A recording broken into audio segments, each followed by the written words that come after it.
ஒரு இளைஞன் ஆஹா தனது மொபைல் பேட்டரியை ரொம்ப கவனமாக பார்த்துக்கொள்வான். 20% வந்தாலே உடனே சார்ஜர் தேடி ஓடுவான். ஆனா அவன் வாழ்க்கைக்கு எது முக்கியம் என்றதை கவனிக்கவே மாட்டான். சாப்பிட மாட்டான், தூங்க மாட்டான். ஒரு நாள் அவன் மொபைல் திடீரென்று பேச ஆரம்பித்தது. என்ன மட்டும் சார்ஜ் பண்ற?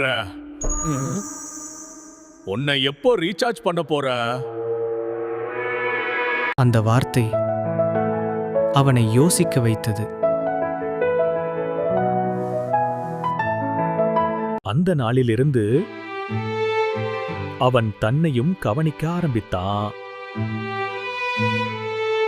நம்ம வாழ்க்கையும் ஒரு பேட்டரி தான். அத நாம ரீசார்ஜ் பண்ணாம இருந்தா நாமும் ஆஃப் ஆயிடுவோம்.